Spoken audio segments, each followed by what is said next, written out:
नमस्कार, जय हिंद दोस्तों। मैं अमरपाल सैनी एक बार फिर हाजिर हूं आप सभी के बीच आपके अपने चैनल विद्या कोचिंग्स पर। तो दोस्तों, आज की इस वीडियो में हम अपनी क्लास 12th पॉलिटिकल साइंस के राजनीतिक विज्ञान के एक चैप्टर को लेकर चल रहे हैं। और ये चैप्टर क्लास 12th की जो पॉलिटिकल साइंस है सिलेबस है हमारा, उसकी सेकेंड बुक यानी कि स्वतंत्र भारत में राजनीति विषय से है।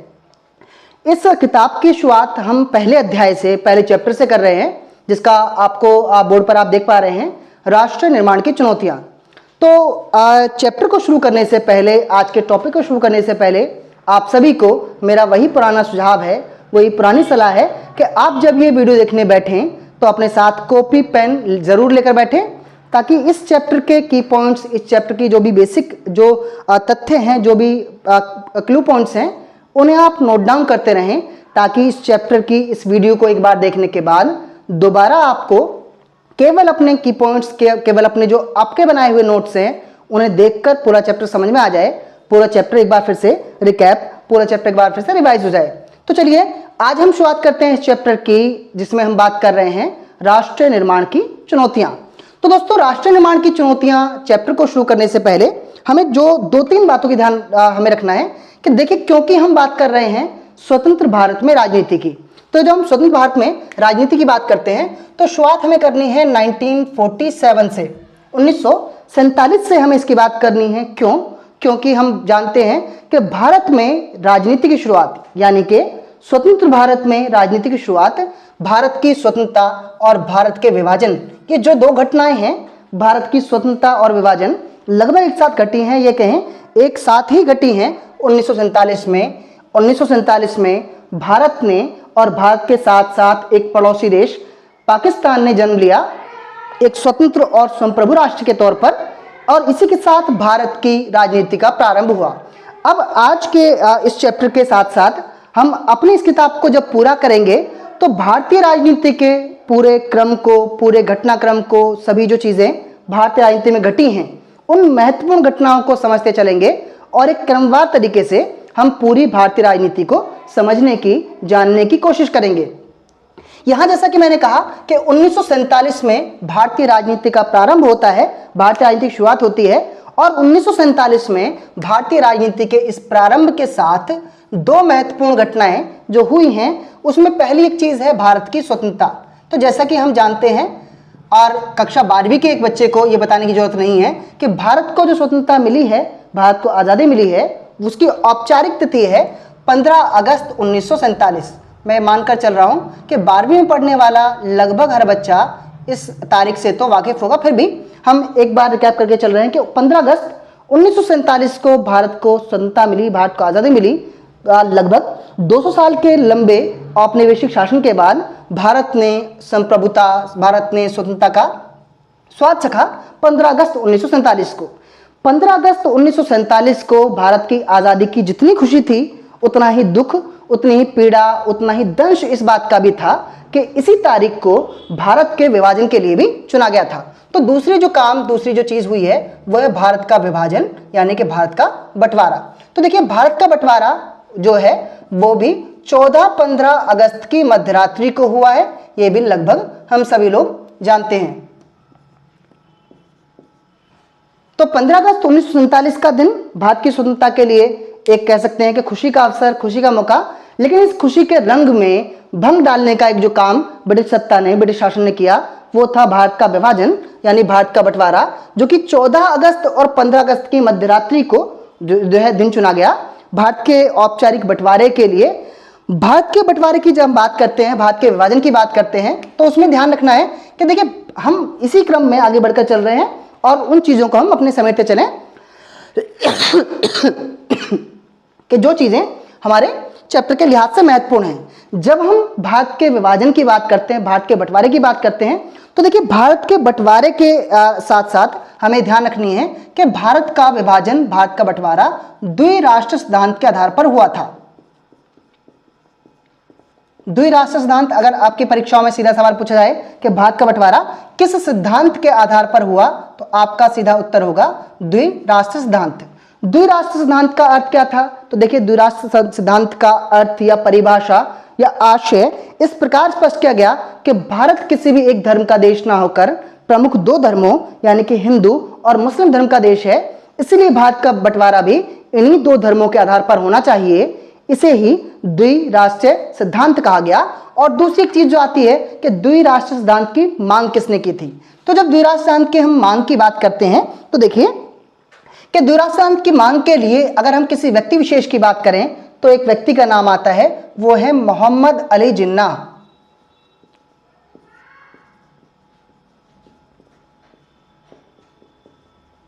मोहम्मद अली जिन्ना ने जो है भारत के बंटवारे के लिए द्विराष्ट्र सिद्धांत की मांग की थी। और द्विराष्ट्र सिद्धांत की मांग के लिए जब किसी संगठन विशेष का, जब किसी समूह विशेष का नाम आए तो हम बात करेंगे मुस्लिम लीग की।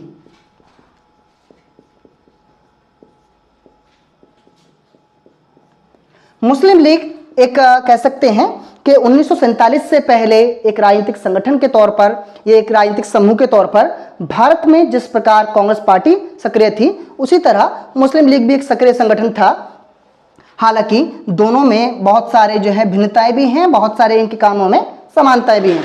तो अगर हम व्यक्ति विशेष के तौर पर देखें तो मोहम्मद अली जिन्ना, और मोहम्मद अली जिन्ना जिस संगठन के नेता थे मुस्लिम लीग, अब इन दोनों का नाम आता है जब भी बात हो कि भाई भारत के बंटवारे के लिए द्विराष्ट्र सिद्धांत की मांग की किसने थी, तो मोहम्मद अली जिन्ना या मुस्लिम लीग ने। द्विराष्ट्र सिद्धांत का अर्थ भी हमने देख लिया। अब एक सवाल आता है कि इस जो है द्विराष्ट्र सिद्धांत की मांग कब की गई थी, तो 1940 में 1940 में द्विराष्ट्र सिद्धांत की मांग मोहम्मद अली जिन्ना या ये कह लें कि मुस्लिम लीग द्वारा की गई थी। मुस्लिम लीग द्वारा जो है भारत के बंटवारे की मांग करने यानी पाकिस्तान बनाने की मांग करने और वास्तव में भारत का विभाजन यानी कि बंटवारा हो जाने में बहुत ज़्यादा अंतराल, बहुत ज़्यादा समय अवधि का गैप नहीं है।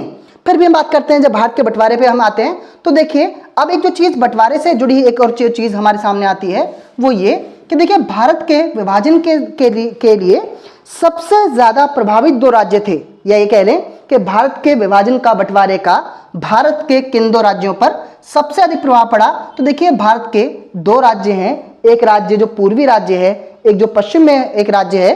पूर्वी राज्य की बात के तौर पर बात करें तो हम बात करेंगे बंगाल की। भारत के पूर्व में स्थित बंगाल प्रांत, बंगाल राज्य भारत के बंटवारे में सबसे अधिक प्रभावित एक राज्य के तौर पर देखा गया। बंगाल को तोड़ा गया तो एक हिस्सा बना पूर्वी पाकिस्तान और एक बना हमारा पश्चिम बंगाल। दूसरा जो मतलब राज्य है जिस पर भारत के बंटवारे का सबसे अधिक जो प्रभाव पड़ा, भारत का एक पश्चिमवर्ती राज्य है, भारत के पश्चिम में स्थित एक राज्य है पंजाब राज्य भारत के बंटवारे में बहुत अधिक प्रभावित हुआ। पलायन का, हिंसा का और जो भी नरसंहार का सबसे ज्यादा दंश जिन दो राज्यों ने झेला है वो भारत के पंजाब और बंगाल है। पंजाब बंगाल के साथ अगर बात की जाए, एक सवाल और यहां से एक बनता है कि भाई भारत के बंटवारे के खिलाफ अंतिम समय तक कौन लोग मतलब थे, किन लोगों का ये मत था अंतिम समय तक भी कि भारत का विभाजन, भारत का बंटवारा नहीं होना चाहिए। तो इसमें दो नाम सबसे महत्वपूर्ण जो आते हैं, एक महात्मा गांधी जी का है,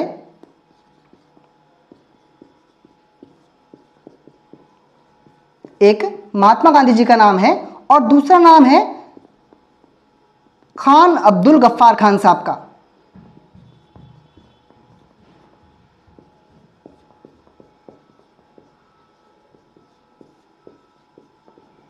खान अब्दुल गफ्फार खान जिन्हें सीमांत गांधी भी कहा जाता है। सीमांत गांधी का अभिप्राय हुआ कि गांधी जी के दूसरे विकल्प, गांधी जी का सेकंड बेस्ट ऑप्शन जो व्यक्ति मतलब भारत के पश्चिमी क्षेत्रों के राज्यों में लगभग उनकी वही भूमिका थी, वही महत्व था, वही सम्मान था जो कि भारत के आंतरिक भागों में गांधी जी का था।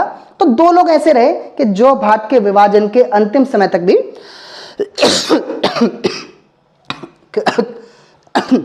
खिलाफ रहे, विरुद्ध रहे, गांधी जी और दूसरे सीमांत गांधी जिन्हें कहा जाता है या खान अब्दुल गफ्फार खान जिनका नाम है। एक कई बार परीक्षाओं में सीधा सवाल भी पूछा गया कि सीमांत गांधी किन्हें कहा जाता है। तो जब हम विभाजन के बंटवारे की बात कर रहे हैं उसमें जो दो एक बातें हमें ध्यान देने वाली बात है कि भारत के विभाजन में आने वाली जो सबसे बड़ी समस्याएं हैं, भारत के बंटवारे में आने वाली जो सबसे बड़ी समस्याएं हैं वो क्या क्या हैं। तो जब हम समस्याओं पर आते हैं, हम बात करते हैं भारत के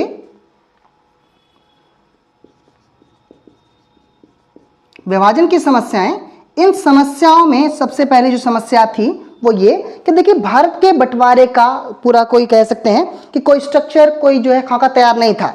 अब ऐसी स्थिति में अचानक से घोषणा कर दी गई कि भारत उस ओर है, पाकिस्तान उस ओर है, और जिसे भारत में रहना हो भारत में रहे, जिसे पाकिस्तान जाना हो पाकिस्तान चला जाए। ऐसे में कोई भी ऐसा स्ट्रक्चर तैयार कर पाना देश में, या इस तरह कोई खाका तैयार कर पाना कि किस ओर भारत है, किस ओर जो है पाकिस्तान है, क्योंकि सीमाएं भी उस समय भारत की पाकिस्तान की तय नहीं हुई थी। तो इसमें सबसे बड़ी जो समस्या ये थी भारत के बंटवारे में, भारत पाकिस्तान के बंटवारे में, वो ये कि सबसे पहले जब मुद्दा उठा के बंटवारा कैसे होगा, मुस्लिम लीग की मांग थी कि भाई भारत में जो भी मुस्लिम बहुल क्षेत्र हैं, मुस्लिम बहुल क्षेत्र होने का मतलब होगा, इसका अर्थ या अभिप्राय ये होगा कि भारत में ऐसे जो भी क्षेत्र हैं जहां पर मुस्लिम आबादी ज़्यादा है, मुस्लिम क्षेत्र ज़्यादा हैं, वो क्षेत्र पाकिस्तान को दे दी जाए। तो मुस्लिम लीग की जो पहली मांग थी कि भारत में मुस्लिम बहुल क्षेत्र पाकिस्तान को दे दी जाए, पहली समस्या ये खड़ी हुई कि भारत में कोई भी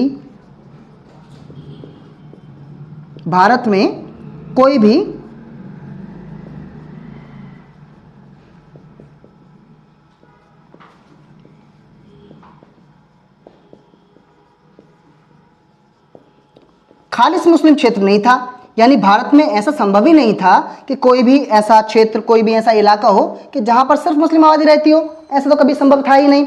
दूसरी बात, जब ये संभव नहीं हो पाया कि भारत में कोई भी एक इलाका हो जिसे उठाकर पूरा का पूरा पाकिस्तान को दे दी जाए, जब ये मुमकिन नहीं हो पाया तो दूसरा एक तरीका जो मांग की मुस्लिम लीग ने कि भाई जिन क्षेत्रों में मुस्लिम आबादी ज़्यादा है, मुस्लिम बहुतायत है, वो क्षेत्र पाकिस्तान को दे दी जाए। यह समस्या ये आई कि जिन क्षेत्रों में मुस्लिम आबादी ज़्यादा थी वो पाकिस्तान जाने को तैयार ही नहीं थे।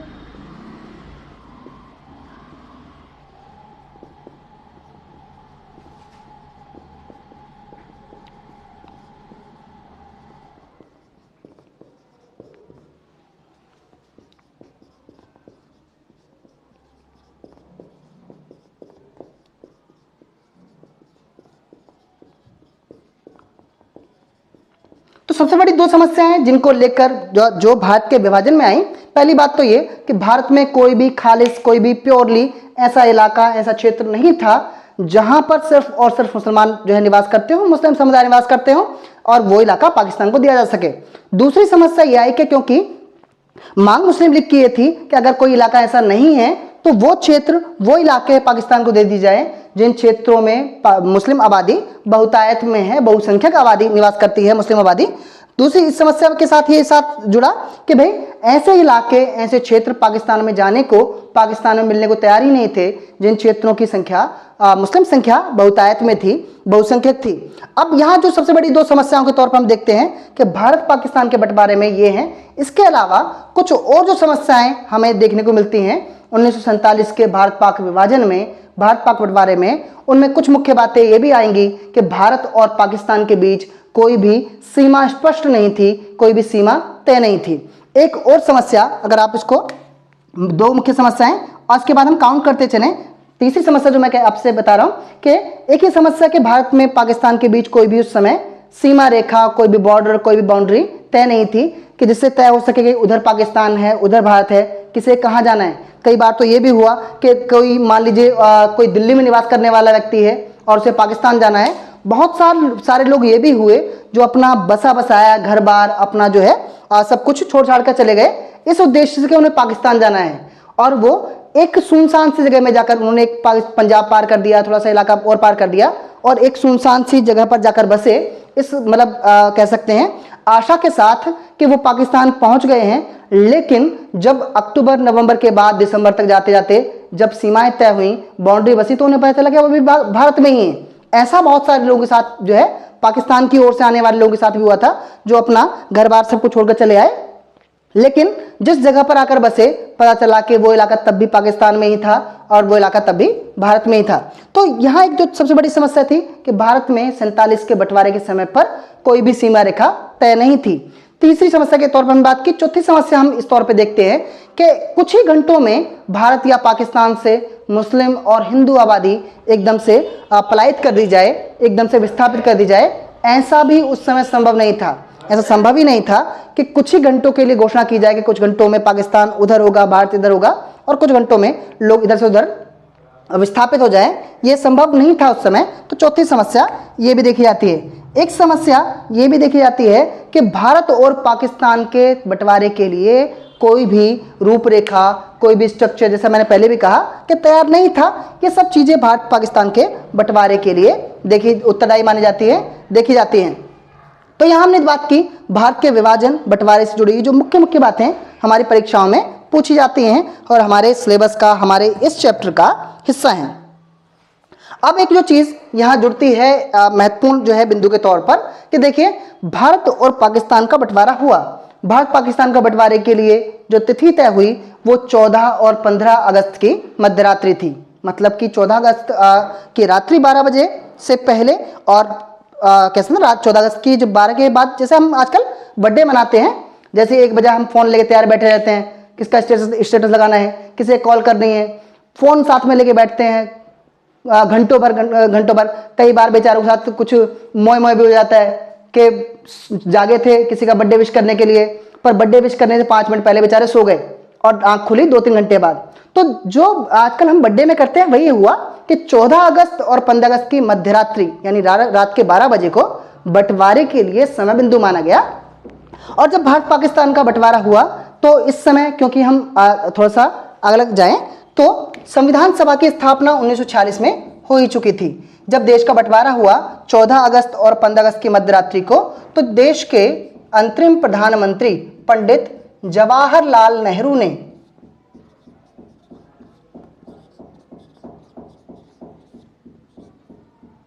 पंडित जवाहरलाल नेहरू ने 14 और 15 अगस्त की मध्यरात्रि को संविधान सभा के एक विशेष सत्र को संबोधित करते हुए, संविधान सभा उस समय देश में काम कर ही रही थी संविधान बनाने के लिए, संविधान सभा का एक विशेष सत्र, एक विशेष बैठक बुलाई गई मध्यरात्रि को।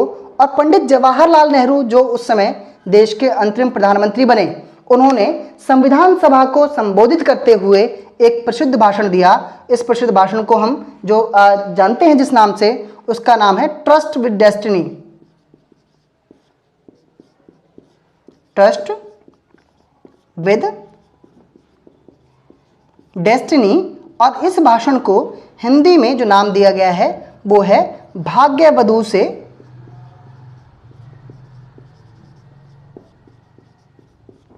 चिर प्रतीक्षित भेंट।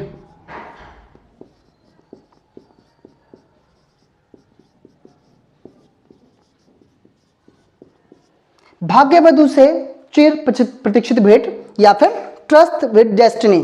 तो भाग्यवधू से चिर प्रतीक्षित भेंट की अगर बात करें, इसके शब्दों के अर्थ पर जाएं तो यानी भाग्यवधू से, भाग्य रूपी वधू से, दुल्हन से चिर प्रतीक्षित यानी बहुत लंबी प्रतीक्षा के बाद, बहुत लंबे जो है इंतजार के बाद भेंट होना, मिलन होना। आज़ादी जो थी भारत के लिए कुछ इसी तरह से थी, जैसे एक बहुत लंबे अंतराल के बाद भाग्य रूपी दुल्हन से, भाग्य रूपी जो है वधू से भेंट हो। तो भाग्यवधू से चिर प्रतीक्षित भेंट या इंग्लिश में कहें तो ट्रस्ट विद डेस्टिनी। यहाँ एक डाउट मैं जरूर क्लियर कर देना चाहता हूँ कि मैं देखता हूँ परीक्षाओं में कई बार बच्चों को वो जो डाउट रहता है, या फिर या तो उन्हें पढ़ाया नहीं जाता, या फिर पढ़ाया भी जाता हो तो उनके सुनने में या याद रख पाने में जो गलती होती हो कि बच्चों को बार बार ये लगता है कि जो प्रसिद्ध भाषण है पंडित जवाहरलाल नेहरू जी का, ये भाषण उन्होंने 15 अगस्त की सुबह जब लाल किले पर झंडा फहराया 8 बजे, तब उन्होंने ये भाषण दिया, जबकि ऐसा नहीं है। पंडित जवाहरलाल नेहरू का ये प्रसिद्ध भाषण उन्होंने मध्यरात्रि को, आधी रात को संविधान सभा के विशेष सत्र को संबोधित करते हुए दिया है, ना कि लाल किले पर जो है जनता को संबोधित करते हुए। वो उनका भाषण एक जो है अलग है। तो यहाँ हम बात करते हैं पंडित जवाहरलाल नेहरू का जो भाषण, जिसको हमारी परीक्षाओं में बहुत बार पूछा जाता है, ट्रस्ट विद डेस्टिनी या भाग्यवधू से चिर प्रतीक्षित भेंट। इसके साथ हम आगे बढ़ते हैं और हम बात करते हैं अपने चैप्टर में, अपने टॉपिक में। तो विभाजन को लेकर जो मुख्य मुख्य बातें हमारे पास, हमारे सामने हैं, वो ये हैं। इसके बाद हम आगे बढ़े तो अब चलते हैं चैप्टर के मूल पर, चैप्टर के जो है मेन कंटेंट पर, राष्ट्रीय निर्माण की चुनौतियां। तो देखिए 1947 भारत का बंटवारा इतना सहज नहीं था, इतना आसान नहीं था। ऐसा नहीं था कि बस दो भाई आपस में संपत्ति को लेकर, अपने संसाधनों को लेकर अलग हुए हों। ये बंटवारा कितना हिंसक हुआ, जितना कह सकते हैं कि मारक हुआ, उस सब की जो विस्तार से चर्चा हमारी जो क्लास 12th में ही हिस्ट्री के चैप्टर में की गई है। यहाँ पर हमारे पास जो है केवल संदर्भ हैं 1947 के बंटवारे के और 1947 के जो है बंटवारे के दौरान हुई हिंसा इत्यादि के बारे में। ठीक है, अब हम आते हैं अपने चैप्टर पर। हम बात कर रहे हैं राष्ट्र निर्माण की चुनौतियां।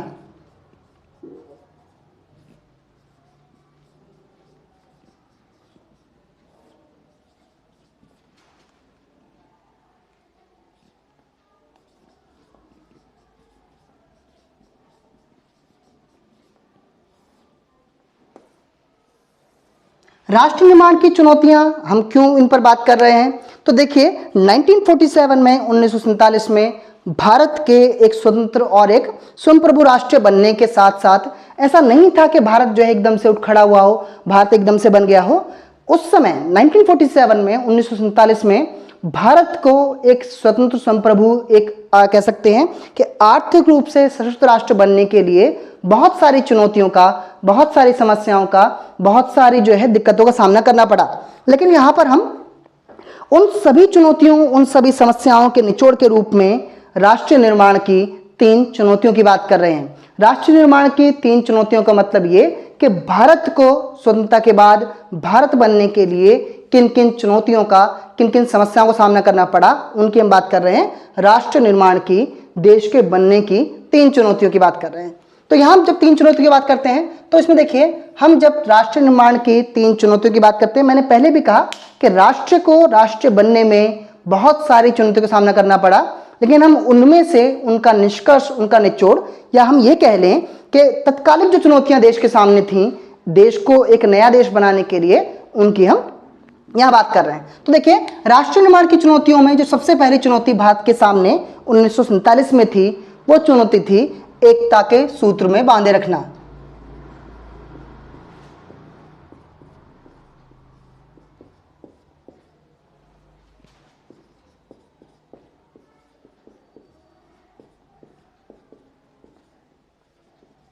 एकता के सूत्र में बांधे रखना, या आप इसको एकता की स्थापना भी कह सकते हैं। जाहिर सी बात है कि क्योंकि 1947 में भारत को स्वतंत्रता मिलने के साथ साथ, जैसा कि हमने अभी बात की कि भारत का विभाजन, भारत का बंटवारा भी हुआ, और भारत का बंटवारा इतना सहजता से, इतनी आसानी से या शांतिपूर्ण रूप से नहीं हुआ। भारत के बंटवारे ने, भारत के विभाजन ने न सिर्फ पाकिस्तान को भारत से अलग किया, बल्कि भारत के ही समुदायों में, भारत के ही समाज में एक ऐसी फूट डाल दी, एक ऐसा जहर का बीज बो दिया, जो कि जो है कई दशकों के बाद भी भारत के समाज में, भारत की जो है संस्कृति की जो विविधताओं में कहीं ना कहीं जहर का सा काम करता है, कहीं ना कहीं खलल डालने का काम करता है। तो देखिए, यही सबसे बड़ी चुनौती भारत के सामने 1947 में थी, एकता के सूत्र में बांधे रखना। भारत के सामने सबसे बड़ी चुनौती ये थी कि अब भारत 1947 में अपने आप को कैसे एकता के सूत्र में बांधे रखे, एक साथ कैसे जोड़े रखे। क्यों ये चुनौती लग रही थी? क्योंकि भारत जो था वह विविधताओं से भरा हुआ एक राष्ट्र था। भारत जो है हमेशा से विविधताओं से, डाइवर्सिटी से भरा हुआ देश है। ये विविधताएं धार्मिक हैं, ये विविधताएं जातीय हैं, सामुदायिक हैं, सांस्कृतिक हैं, सामाजिक हैं, परंपरागत हैं, भाषाई हैं। इन विविधताओं से भरे हुए देश में भारत के सामने एक नया राष्ट्र, एक नया देश गढ़ने के लिए, एक नए देश की रचना करने के लिए सबसे बड़ी चुनौती ये थी कि कैसे इस विविधतापूर्ण देश को, एक विविधतापूर्ण जो है राष्ट्र को कैसे एकता के सूत्र में बांध के रखा जाए, कैसे एक साथ जोड़कर, एक साथ संजोकर रखा जाए। ये भारत के सामने सबसे बड़ी चुनौती थी 1947 में। राष्ट्र निर्माण की पहली चुनौती एकता के सूत्र में बांध रखना। ये चुनौती इतनी बड़ी भी शायद ना होती अगर 1947 का बंटवारा ना होता। बंटवारा भी होता, लेकिन अगर बंटवारा उस तरह से ना होता जिस तरह हुआ, तो भी शायद राष्ट्र निर्माण के लिए ये चुनौती इतनी बड़ी ना लगती कि देश को अब एक करके कैसे रखा जाए, देश को अब एकता के सूत्र में कैसे बांध के रखा जाए, कैसे इस समस्या को देश ने सुलझाया, उस सब पर हम चर्चा करेंगे। लेकिन अभी हम राष्ट्र निर्माण की उन 3 प्रमुख चुनौतियों की बात कर रहे हैं, जिनमें से पहली है एकता के सूत्र में बांधे रखना।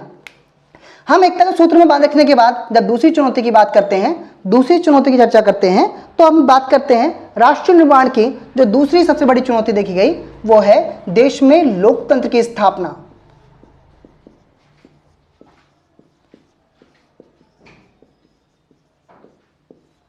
देश में लोकतंत्र की स्थापना। अब देखिए सिंपल सी बात थी कि भारत ने 1947 से पहले लगभग 200 साल औपनिवेशिक सत्ता, औपनिवेशिक शासन के शोषण को सहा। अब इस शोषण को सहने के बाद राष्ट्रीय आंदोलन की अगर बात करते हैं 1920 से 20 के जो दशक की बात करें, 10 की दशक की बात करें, उस दौर से लेकर 1947 तक भारतीय लोगों ने राष्ट्रीय आंदोलन के नाम पर जो संघर्ष किया है, जो समस्याएं झेली हैं, जो आहुतियां दी हैं, इन सब का जो है नतीजा था भारत की स्वतंत्रता, भारत की आज़ादी। अब ऐसे एक राष्ट्र में कि जो हमने खुद इतने परिश्रम के बाद, इतनी मेहनत के बाद जिसे पाया है, उस राष्ट्र में स्वप्न सबका यही था कि भारत में लोकतंत्र की स्थापना हो। लोकतंत्र की स्थापना, लोकतंत्र से अगर बच्चे परिचित ना हो तो बता दूं, एक ऐसी सत्ता, एक ऐसा शासन जिसमें लोगों की अहमियत हो, आम जनता का महत्व हो, आम जनता की जो है पास शक्तियां हो। तो भारत में लोकतंत्र की स्थापना एक दूसरी बड़ी चुनौती थी, एक दूसरी बड़ी समस्या थी।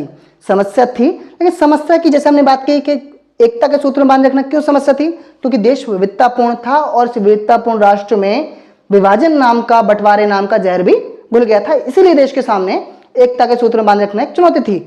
उसी तरह से जब हम बात करते हैं कि भारत में लोकतंत्र की स्थापना, तो सबकी इच्छा थी, सबका ये उद्देश्य था, सपना था कि भारत जब भी स्वतंत्र हो तो भारत में लोकतंत्र हो, भारत में लोगों की सत्ता हो। जो तानाशाही, जो औपनिवेशिक शासन, शोषण हमने 200 सालों तक झेला है, उससे मुक्ति पाने का ही तो नाम था स्वतंत्रता, आज़ादी। लेकिन ऐसे में लोकतंत्र की स्थापना करना क्यों एक चुनौती लग रही थी, क्यों एक समस्या लग रही थी? क्योंकि देश में जिस समय भारत आज़ाद हुआ, आज की तरह प्रांत, आज की तरह राज्य नहीं थे। क्या थे? इस समय देश में देसी रजवाड़े या देसी रियासतें थीं। देसी रियासतें या जिन्हें हम देसी रजवाड़े भी कहते हैं। जैसा कि हम जानते हैं कि 1947 से पहले भारत जो था वो 565 भारत जो था वो 565 रियासतों में 565 रजवाड़ों में बटा हुआ था। यानी आप कल्पना करें कि आज हम जिस भारत के मानचित्र को देखते हैं, और मैं कहता हूं कि 10वीं 12वीं तो छोड़िए, अच्छी खासी जो लेवल पर एजुकेशन वाले लोग हैं उन्हें भी कई बार जो है भारत के मानचित्र में इतने सारे राज्य होने या इतने सारे केंद्र शासित प्रदेश होने की वजह से कई बार उन्हें याद कर पाने में समस्या होती है। कल्पना करें कि इसी मानचित्र पर अगर 565 भूभाग होते, 565 रजवाड़े होते, तो उन्हें याद रख पाना, उन्हें जो है पहचान पाना कितना मुश्किल होता। तो भारत के लिए लोकतंत्र की स्थापना का जो एक चुनौती थी, क्यों एक चुनौती थी? क्योंकि भारत में उस समय देसी रजवाड़े थे, देसी रियासतें थीं जिनकी संख्या 565 थी। अब क्योंकि 565 रियासतें, रजवाड़े, इनका तो स्वप्न ये था 1947 के बंटवारे के कह सकते हैं कि स्वतंत्रता के समय पर बहुत सारे रजवाड़ों को तो ये स्वप्न था कि जैसे ही भारत को स्वतंत्रता मिलेगी, स्वतंत्रता का मतलब, स्वतंत्रता का अभिप्राय ये होगा कि इन रजवाड़ों, इन रियासतों का एक छत्र, निरंकुश शासन स्थापित हो जाएगा, इन पर कोई भी रोक टोक, कोई भी दबाव, कोई भी प्रतिबंध नहीं रह जाएगा। इस तरह के स्वप्न बहुत सारी रियासतें, बहुत सारे रजवाड़े देख रहे थे। ऐसे में इन रजवाड़ों से, इन रियासतों से उनके अधिकार, उनकी सत्ता छीनकर देश में लोकतंत्र की स्थापना करना नाको चने चबाने के बराबर था। कह सकते हैं कि भाई बड़ा परिश्रम वाला काम था।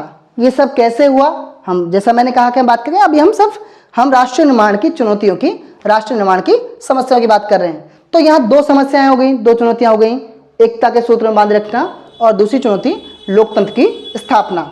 राष्ट्र निर्माण की तीसरी चुनौती, राष्ट्र निर्माण की तीसरी समस्या थी जिसे हम चहुमुखी विकास भी कह सकते हैं, जिसे हम चहुमुखी विकास भी कह सकते हैं या जिसे हम सर्वांगीण विकास भी कह सकते हैं।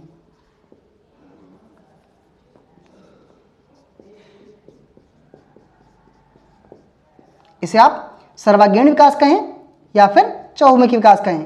सर्वांगीण विकास या चहुमुखी विकास का मतलब होता है चारों ओर का विकास, चारों तरफ का विकास, या सर्वांगीण का मतलब होता है सभी का विकास। तो यहाँ जो चारों ओर के विकास की हम बात कर रहे हैं, यहाँ दिशाओं का अभिप्राय, हालांकि दिशाओं के तौर पर इसको लिया गया है। यहाँ सर्वांगीण विकास या चहुमुखी विकास का मतलब था कि देश के सामने ये चुनौती थी कि देश का विकास का मॉडल कैसा हो, देश की विकास की विधा कैसी हो, तरीका कैसा हो कि जिससे देश के विकास का लाभ देश के हर तबके, हर समाज, हर वर्ग, हर समूह को पहुंचे। देश के विकास का, देश की उन्नति का लाभ देश के हर व्यक्ति को पहुंचे, इसे ही सर्वांगीण विकास या चहुमुखी विकास कहा गया, जो कि 1947 में देश के सामने एक बहुत बड़ी चुनौती, एक बहुत बड़ी समस्या के तौर पर खड़ा हुआ था। क्यों समस्या थी, क्यों चुनौती थी?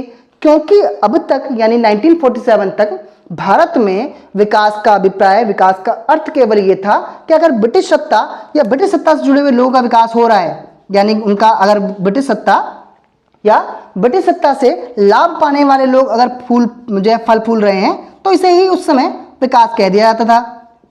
ब्रिटिश सत्ता, ब्रिटिश अधिकारी या फिर उनसे जुड़े हुए लोग, जो भी अधिकारी वर्ग के लोग होंगे, अगर उन्हें लाभ प्राप्त हो रहा था, अगर उनका विकास हो रहा था, अगर वो फल फूल रहे थे, तो इससे ही 1947 से पहले विकास मान लिया गया था। लेकिन 1947 के बाद देश में सर्वांगीण विकास करना था। सर्वांगीण विकास मतलब कि देश में विकास का एक ऐसा मॉडल अपनाना था, विकास का एक ऐसा तरीका अपनाना था जिस विकास का लाभ देश के हर एक तबके, हर एक वर्ग, हर एक व्यक्ति को पहुंचे। ये एक बहुत बड़ी चुनौती थी, एक बहुत बड़ी समस्या थी, एक बहुत बड़ा चैलेंज था देश के सामने। तो जैसा कि हमने कहा कि हम बात कर रहे हैं राष्ट्र निर्माण की 3 चुनौतियां, राष्ट्र निर्माण की 3 चुनौतियां। फिर एक बार संक्षिप्त में, एकता के सूत्र में बांध रखना, यानी देश में एकता की स्थापना करना क्यों चुनौती थी, उसकी भी हमने साथ में बात की है। लोकतंत्र की स्थापना देश के लिए दूसरी बड़ी चुनौती थी, क्यों चुनौती थी, उसकी भी हमने बात की है। और साथ ही साथ चहुमुखी विकास या सर्वांगीण विकास देश के लिए तीसरी बड़ी चुनौती थी। क्यों ये चुनौती थी, इसकी बात भी हमने साथ के साथ यहाँ की है। तो आज के इस पार्ट में, आज के हिस्से में हम इतना ही रखते हैं, इतनी ही बात करते हैं।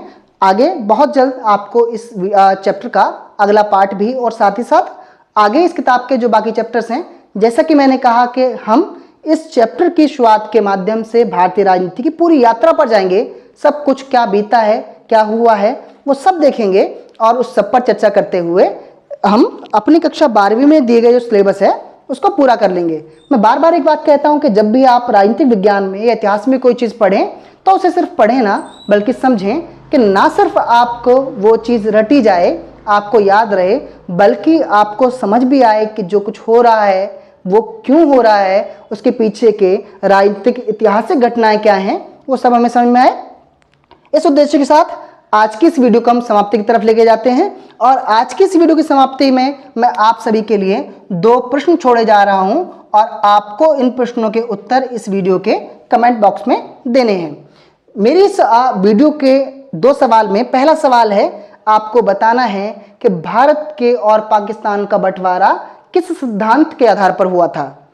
दूसरा सवाल जो आपके लिए एक होमवर्क भी है कि मुस्लिम लीग, दूसरा सवाल मेरा क्या है कि मुस्लिम लीग जिसने भारत के विभाजन के लिए पाकिस्तान की मांग की, या भारत के विभाजन के लिए द्विराष्ट्र सिद्धांत की मांग की, मुस्लिम लीग की स्थापना कब हुई? आपका यह होमवर्क है, आपको ये बताना है इस वीडियो कमेंट बॉक्स में दूसरे सवाल में कि मुस्लिम लीग की स्थापना कब हुई है। तो आज के इन 2 सवालों के साथ मैं छोड़े जा रहा हूं, क्योंकि जब हम पढ़ते हैं, चर्चा करते हैं, तो उसका जो है फीडबैक क्या रहा, वो कितना आप तक पहुंचा, उसको जांचना भी जरूरी है। उसी उद्देश्य से ये 2 सवाल मिलते रहेंगे अगली वीडियो में। तब तक के लिए जय हिंद, नमस्कार।